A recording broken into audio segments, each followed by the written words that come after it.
This once $120,000 Tesla P90D was sitting in the junk section of a used car auction with a bit of writing on the window. One of these words was responsible for devaluing this dirty EV another 50% off its already heavily depreciated price, because when auction day came, this car was dead to the point where nobody could open the doors to inspect it, and I won it with a final bid of just $10,100. Now that might sound like a lot, but that's about what this car should be worth in parts. Whatever remaining working battery modules could be sold off for several thousand by themselves, and the computers, screens, and aluminum body components are all worth enough that it should make this a pretty light gamble. And if we get it to work, we could double our money. Just take a look at the average price on a used P90D. Personally, I think it's an easy gamble because there's more to this car than its dead disclosure on the windshield. Like with any electric device nowadays, if you don't charge it, it's not going to work. So what's the chance that this thing just needs to be juiced up in order to turn back on? If you take a look back at the auction photos, you can see these stickers that are placed on the windshield when the car enters the auction. They're nice, they're vibrant white, but now they've been completely sun damaged. And on the other side, we've got the sticker that says Element. Element is a remarketing company responsible for taking banks off lease and repossessed inventories, sending them to the auction and trying to get as much money for these cars as they can, because the banks aren't in the business of flipping cars. So if you think about it, the story's kind of coming together here. This car, it's too old to be a lease vehicle, so it's probably repossessed, or then it sat in a lot somewhere, then it finally got carted off to auction where it sat even longer. These Teslas, as they sit, especially out in the sun, their air conditioning kicks on, they use a little bit of power day by day, and well, the battery power ran to zero, where I then won the bid for a whole $10,100, which I think it's worth just in parts alone. Now, I know you won't believe me that that's all I paid for a P90D with the ludicrous mode package. So here's the invoice right here showing it was $10,100, the final bid, with a little bit over $500 in auction fees. So for $10,675, I own this Tesla and all the problems that came along with it. And in a moment, we'll go through all of its issues and how we fixed them, but first I've got to deal with just how disgustingly dirty everything is. All the writing and stickers on the windshield definitely add to its dead look, so I started with getting rid of all that stuff and followed with a quick clean wash. And already this car is looking a whole lot better, and since it's so tough to keep a black car clean, I threw on a coat of this Armor Shield Max. This new ceramic shield from Avalon King should keep our paint super clean and last up to 3 years with just a single coating. Wow, what a difference. You know, I've probably ceramic coated over a dozen cars at this point, but the black ones always have incredible transformations. We really brought out the depth in this Tesla's paint, and it is so simple and efficient to do. You know, it only took me about 45 minutes to do all the painted surfaces on this Tesla. One little bottle covers that with a little bit to spare. If you want to do your wheels in glass, you could just order another bottle, and once you let it cure for a few hours, you're good to go. And right now, Avalon King is having their first discount ever on Max when you use my link down in the description. Plus, for the first 100 people to buy Max, they're throwing in some free prep spray and microfiber towels. That's stuff that would usually cost you another 25 or 30 bucks, but they're going to give it to my viewers for free. Again, the first 100 that hit my link down in the description. There is no reason to pay a detailer over $1,000 to put a ceramic coating on your car when you can DIY it with Avalon King. Now, the auction that this Tesla was at was several hundred miles away, so I actually had it brought here on a transport truck. I actually had to order 2 transport trucks in order to get this here, because the first one stated that the car was indeed dead. They couldn't get it moved. It wouldn't open with the key. And even though they had the auction Slim Jim the door open, the car was completely locked down and it wouldn't move. Now, this is not the first time I've ever had a problem with a transporter bringing me a car, and more times than not, it's usually a problem with the transporter more than it is the car. So when the second transporter showed up to pick it up, brought it to me with no questions or no issues, we can figure again that there was nothing majorly wrong with the car. But having the car in person here with the key in my hand, I can show you exactly why the first transporter thought there was a problem. You see, I'm right by the door handle with the key in my hand, and usually these Teslas pop the door handle out, and if they don't, you can go up to them and press them and they pop open. Well, this one doesn't pop open. Now, sometimes the door handles break, but what's the chance that both of them are broken? Probably very slim, right? They couldn't get in this car, and they actually had someone at the auction Slim Jim the door open. And here's the next thing. They had the key, maybe they pressed the main button on the key. And you could see when you press that main button on the key, the car blinks, but again, the door handles don't pop out of the door. All they had to do was not hit this once, but twice, and there you go. The door handles pop open. When the first transport company got into the car, they took a picture of the gauge cluster and sent it to me. You could see there was a warning message on there basically saying there's limited access. Again, I think that's because they Slim Jim the door open and they didn't double tap the key. You could see now that we actually have 218 miles of range, and it says valet up there. So this valet mode part is pretty self-explanatory, and we'll get back to it in a minute. But how did this thing go from 0 miles to over 200 miles of range when I personally haven't even plugged it in yet? And the answer is really simple. These auctions are huge places with acres full of cars, and well, they're very resourceful. They have things like forklifts, they have battery jump packs everywhere, they have gas pumps, they have mechanics that have the ability to pop open locks in cars like they did in this Tesla. And well, they obviously have EV chargers, and when you buy one of these cars, it's very common to ask for it to be charged before you come pick it up. I figured if there's a more serious problem with this Tesla that I just hear back from the auction and then deal with that problem then. Never heard back. Now, I'm not sure if they had to forklift this car over to the EV charging stations. All I know is that it made it there. They plugged it in, and well, it seemingly works really well. We just need to get it out of this valet mode. But this all brings up one other question. Why in the heck wouldn't they plug this car in and charge it before running it through the block? Because, well, it would have commanded a much higher bid. I imagine it would have sold for $7,000, $8,000, or $9,000 more. And the only thing I can kind of figure, and this is really dumb logic, is that this car was marked as is with a mechanical issue from the seller, from this remarketing agency. So this was one of those cars they didn't want to take any risk on. And when those cars come in and are marked as is, they generally don't pay them much attention. They don't put any money into reconditioning them, even if it comes down to just plugging the darn thing in. It doesn't make a lot of sense, but that's what happened with this one, and we got super lucky. Now, it also says valet up here on the main screen, and when you tap it and try and do anything, it asks for a PIN code. So, again, this car is completely locked down. You can't open up the glove box without it asking you for the PIN code. And hey, if you try and open this right here, see, that's the front trunk. It's locked down because, again, it's in valet mode. Now, the other major limitation here in valet mode is that when you put your foot to the floor, like mine is right now, well, it accelerates, but it's not as nearly as fast as this car should be. Now, I bet all the Tesla owners already know this, but since this is my first Tesla, I had to figure it out. I called up a few friends and I asked them, do you know how to get this thing out of valet mode if I don't have the password? There's no hard reset buttons, nothing like that. What I learned is that this entire car is controlled basically through your phone, through the Tesla app. And once you pair your car to the app, you have full control. You can turn on those restrictions like the valet mode. And so even though I own this car on paper currently, the previous person owns it through the app. They can probably see where I'm sitting right at this moment. And so this problem's actually pretty common. A lot of people will trade these cars in, or they'll get totaled and they'll go to the auction and nobody ever clears their information out of them. When that happens, you basically just have to submit your ownership documents to Tesla saying, hey, now I own the car. I sent them a notice of repossession. I sent them a copy of the title. I sent them some of my personal business information. And well, at this point, just a waiting game. It says it takes up to 5 days or so for them to transfer the car to our account. While I waited to hear back from Tesla, I used this car to kick around town, and I kept it regularly on the move. And even with its limited functionality, this car was still very impressive. I also took this time to clean up the interior, which was disgusting. This little V10 fold vacuum is pretty slick and made quick work of it.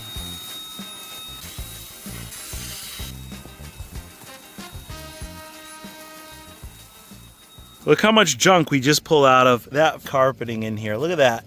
This thing is really gross. All right, I think we're at the point where we can finally feel comfortable inside the Tesla here. And this Vantic vacuum cleaner did a good job cleaning it up. This V10 and also their V8 is on sale right now over at Amazon for the weekend. I've got the links down in the description. These are great little vacuums that come with a bunch of different extensions, perfect for your cars. And the V8 also doubles as a blower, so you can kind of get those leaves out of your windshield cowl there. If you like to keep a clean car, check out Vantic's sale at the links down in the description box. Now we've got an update from Tesla. It has been, well, just several hours. It hasn't even been a whole day. And I've got an email that says, your Model S has been added to your account. I think that's it. I think this car is finally ours. Oh, this is exciting. Let's see if it says valet. It does not. It says easy entry. I'm not quite sure what that means. But look up there. Look, it says P90D before it just said valet. That KSD right there, that is the name that they made me change this Tesla to in order to basically verify, it was in my possession. And then if we go over here, what happens if we touch where it says easy entry? There we go. There I am.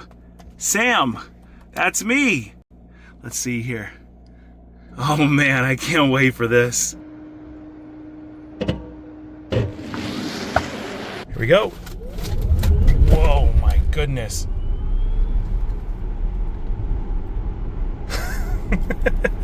This Tesla spruced up and unlocked, I almost feel like I got away with something. It's really an unbelievable ride for the price we paid, but that price is about to get a little steeper as an alert popped up on the dash warning that the high voltage battery fuse needs replacing. Now I usually DIY everything and I read a little bit about replacing this fuse. It sounds like a pretty straightforward job, but now that we're connected with the app, it's even easier to just book a service appointment based on your car's warning messages. It'll even generate a quote for the job before you go in. The quote for this was $320, including all taxes. The fuse itself costs $175 of that, so I booked it. This was all very intriguing to me because I rarely go to any other dealer, but I love how commonsensical the idea that the car can report its basic troubles to you just via the dashboard, and how you don't need a check engine light that basically serves as a paywall for an ordinary dealership to rip you off. Our recent trip to the Porsche dealer was just for a recall, but they, like every other dealer, mentioned that in order to diagnose anything, you need to approve up to a couple hours of labor at $300 per hour. We all know that most of these diagnostics come via a code reader, and generating these codes takes just a few minutes, and it's stuff like this that has earned them the nickname Stealerships. Anyway, back to Tesla. You won't find any fancy cappuccino machine here, no bottled water, just a water cooler, a basic coffee machine, and a candy bowl, which I personally enjoy because it means I'm not paying for unnecessary gimmicks that make me feel better about getting taken advantage of. After checking in the car, they actually gave me a Model 3 loaner, which I would have never thought would come with such an inexpensive service. It was great to ride around in this car and test out the full self-driving, which worked flawlessly during my short drive. The detail is incredible. I mean, look at this. What if I move this over? Does it show? Yeah, look. This is a pretty complicated area, and just look again how detailed the map is. We've got traffic traveling the same way there with the side road, and then on this side we've got opposite side traffic, and it's still seeing those cars all the way over there. I just wonder how in the heck they figure this out. Plus, it was great to be able to compare it to the Model S, since the price of a used Model 3 and an older used Model S are very similar. Overall, even though it has older tech, the Model S just has a lot more substance. It rides better, the seats are nicer, and I'd personally rather have it, but then again, I'm extremely biased since I got it so cheap. Now, a few hours later, I was notified via text that my service had been completed, and I was to pay for it through the app. You don't have to walk back in the dealer at all, just find your car in the parking lot and drive away. Now, I know I'm a decade late to the Tesla game here, but this is an unbelievable change of pace from what I've seen at other dealers. Well, it's clear to me that Tesla's service center model has the potential to put major dealerships out of business. I can't let them put me out of business. There is just one last thing that this Tesla needs, and we're going to DIY it. After using this car a few weeks, I noticed specifically at low speeds, like when leaving a parking lot, there's a noise coming from the front suspension. The lower control arms on these cars are a very common wear item, so much so multiple third-party parts are available, and you can even buy a kit to do all four, which I did, and it cost a total of $160. I thought we just had a little bit of noise going on. It's way worse than that. Check this out.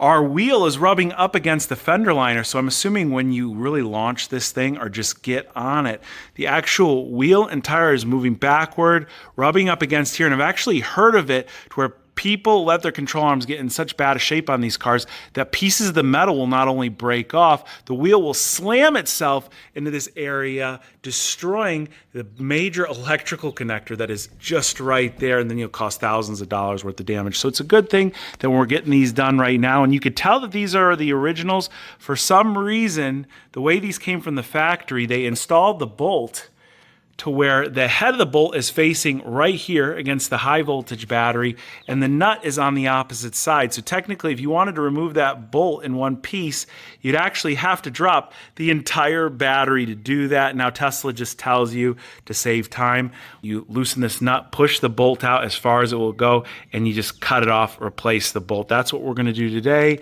And taking a look at things, I mean, the arms themselves don't look bad, but if you get in here, you could see where this is completely separated. So this is our bad bushing. The rest of them look pretty good, actually. So a lot of our issues are coming from here, but they sell you a set of 4 of them. So we're going to do both the lower control arms on either side. If we come over to this side here, we don't have any of that wheel rubbing issue at all. So we probably just have that one bad bushing, but for a set of 4, $150 in parts, we'll take care of it now so we don't have to worry about it later.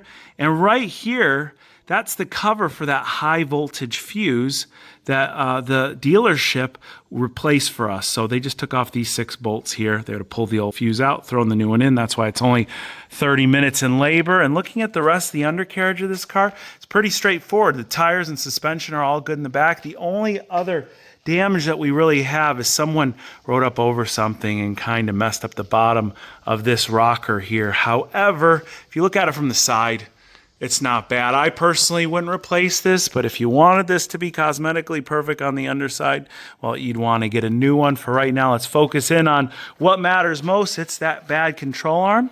Let's pull them out and get them replaced.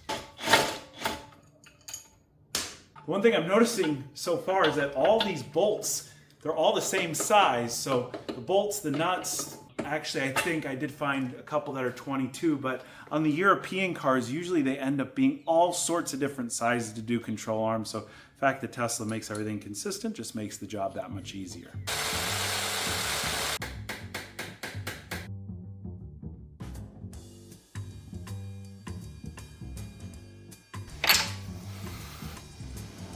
Now that that is out, all of the hardware should be out, and if this thing pops out of place, like that,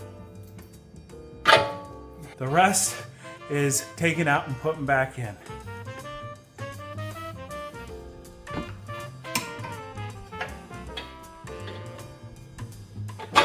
So for around $11,000 all in, we've got a fully sorted, very well spec'd P90D. It's got the upgraded wheel package. It has the glass roof, the Alcantara trim in the interior, and the high fidelity sound system. As far as I'm aware of, that's like all the boxes checked. This car was well over $120,000 when it was new, and while I like to show you deals that you could try to replicate at home, this one was really a gamble that just happened to pay off. However, the deal on a relatively similar Model S actually could be very close to this one right here. I just learned that there was a used EV tax credit here in the United States. It was introduced last year, and if you buy a used EV under $25,000, you can actually get 30% of that price in tax credits back up to $4,000. There are a lot of 85 kilowatt hour battery Model S's on the market. Those were the first ones to be introduced, and they're hovering in the low teens and down around 10,000 bucks. If you figure you're going to get 30% back in tax credits if you qualify, well, you can have one of the most technologically advanced cars on the road for under 10 grand. And again, it's going to have virtually the same hardware as this car. You're just not going to get as much range or as much power. And you are taking on a bit of risk, being that we're buying 10-year-old EVs with 100,000 miles on them. I personally don't think the risk is much greater than buying like a nice European car that has high mileage on it. If you had a drivetrain failure, say on a Mercedes or a BMW, it's going to equal a very similar amount as a high voltage battery replacement, but there's no telling how much your repair bill is going to be until your car breaks. I'm going to keep driving this for a while because I really do enjoy it a lot. And well, could it break tomorrow? Sure. Hopefully not tomorrow though, because I got somewhere to be.